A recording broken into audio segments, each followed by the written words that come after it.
Teorías específicas y crítica a los modelos educativos. En esta sesión veremos un poco sobre las teorías y algunas de las aportaciones de algunos autores hacia las teorías. Iniciaremos con Robert Gagne.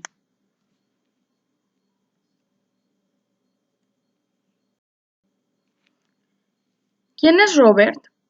Robert Gagne, psicólogo norteamericano, nació en el año 1916, estudió en la Universidad de Yale y recibió su doctorado en la Universidad de Brown en 1940. Algunas de las teorías que él aportó son teorías del aprendizaje en 1970, principios básicos del aprendizaje para la enseñanza 1976 y principios para la planificación de la enseñanza 1976. La posición de Gagne está basada en un modelo de procesamiento de información, el cual deriva de la posición semicognitiva de la línea de Tolman, expresada a través de Bruch y Mosteller. Esta teoría se destaca por su línea ecléctica. Se encuentra racionalmente organizada y ha sido considerada como la única teoría verbal verdaderamente sistemática. Alguna de las organizaciones es Organización de la Teoría de Gagne. Los procesos de aprendizaje, es decir, cómo el sujeto aprende y cuáles son los postulados hipotéticos sobre los cuales se construye la teoría. Son 8 fases. Aquí se encuentran algunas. Principalmente está la fase de motivación. Esta es muy importante, ya que es como en todo. Si al estudiante nosotros no le brindamos esa motivación a aprender, simplemente no aprenderá. Probablemente tenga a retener información, pero no aprenderá. En un determinado tiempo se le olvidará lo que le acabamos de mencionar. 2. Fase de comprensión o apreciación. 3. Fase de adquisición. 4. Fase de retención. 5. Fase de recuperación de la información. 6. Fase de generalización. 7. Fase de desempeño. 8.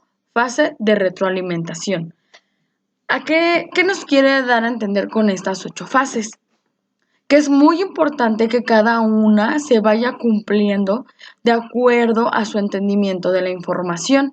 ¿Por qué? Porque si estas fases no son bien comprendidas, la información no llegará a la fase final y ésta se olvidará. Jerarquía de aprendizaje. Los procesos del aprendizaje requieren de la confluencia de los tipos de aprendizaje para lograr los resultados del aprendizaje. Estos tipos son 8. Aprendizaje de señales. Aprendizaje de estímulo-respuesta.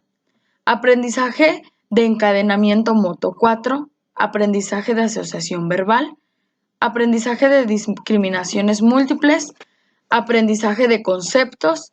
Aprendizaje de principios y aprendizaje de resolución de problemas. Aprendizaje e instrucción. Para Gagne, el aprendizaje es un proceso de cambios en la capacidad o conducta de los organismos vivos, más o menos estables y que persiste pase el tiempo transcurrido, y que no puede ser explicado sencillamente por procesos de crecimiento o maduración, procesos internos, ni es producto de estado patológicos. Debe ser resultado de la interacción en su organismo con su medio entorno. Es decir, el aprendizaje es un proceso y un producto, resultados, que pone énfasis en la naturaleza de los procesos internos, en las situaciones ambientales o eventos externos, en el tipo de conductas que pueden ser modificadas mediante el aprendizaje y las características que resultan del mismo.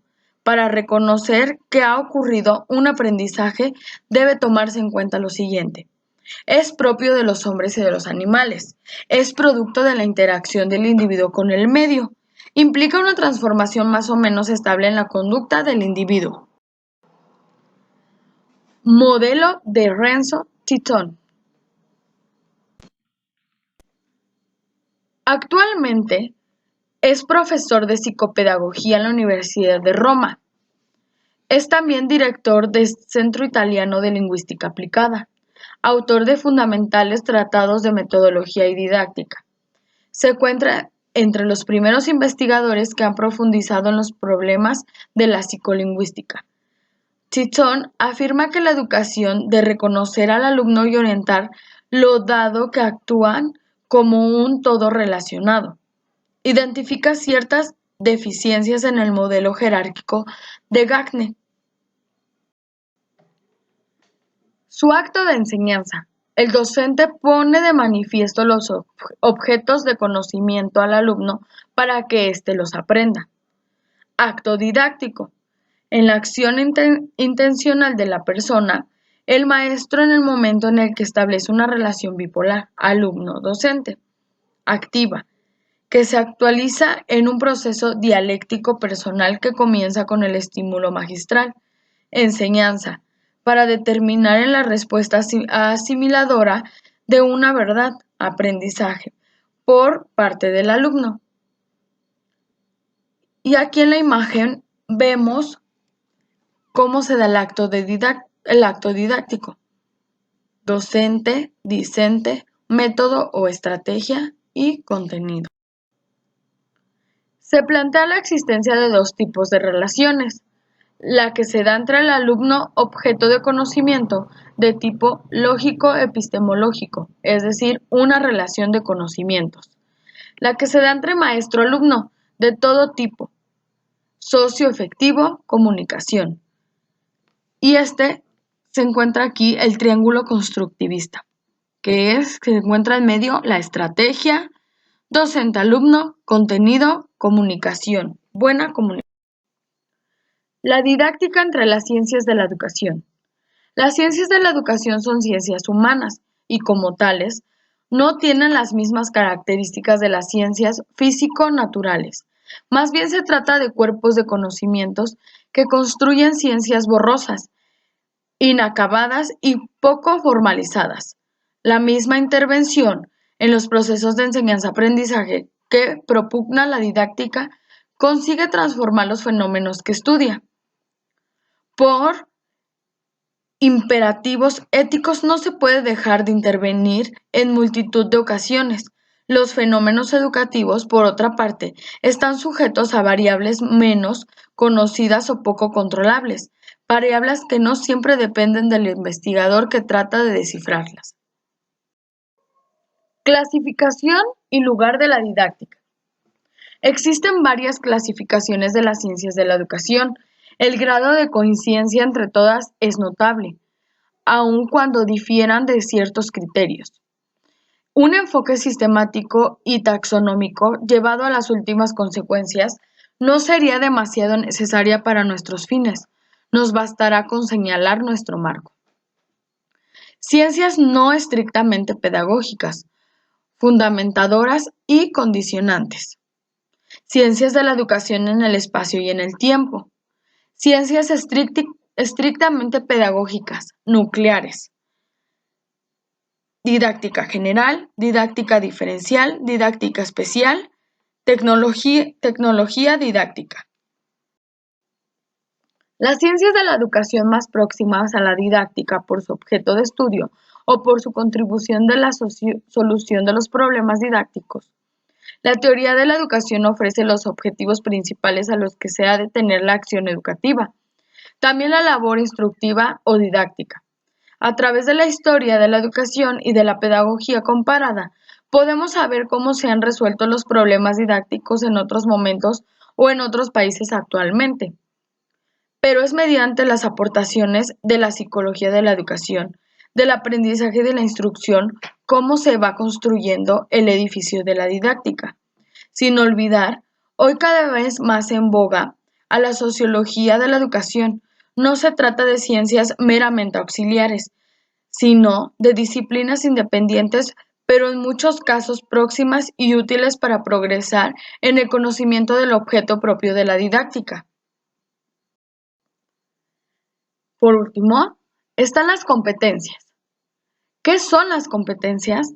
Las competencias son aquellas habilidades, capacidades y conocimientos que una persona tiene para cumplir eficientemente determinada tarea. Las competencias son características que capacitan a alguien en un determinado campo. No solo incluyen aptitudes teóricas, sino también definen el pensamiento, el carácter, los valores y el buen manejo de situaciones problemáticas. Y aquí nos encontramos con la siguiente imagen, donde en medio están las competencias, que son saber qué, habilidades, ser capaz, poder hacer, actitudes y valores, saber cómo, saber qué vamos a hacer y por último, conocimientos. Las competencias son adquiridas mediante el aprendizaje y la formación de las personas. Son una herramienta fundamental para el ejercicio en el campo donde son necesarias dichas competencias. Combinan las destrezas y la capacidad de desempeñar una función en forma efectiva y transversal en el tiempo, generalmente definidas en el ámbito profesional o de producción. Las competencias son definidas según en el área en el cual son ejercidas. Existen varios tipos de competencias que pueden ser divididas en básicas, genéricas y específicas. ¿Cuáles son las básicas? Son competencias fundamentales para vivir en sociedad y desenvolverse en cualquier ámbito laboral.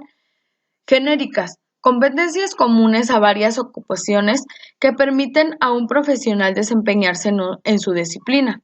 Específicas, son aquellas propias de una profesión, están vinculados a condiciones y áreas específicas de ejecución de una determinada disciplina.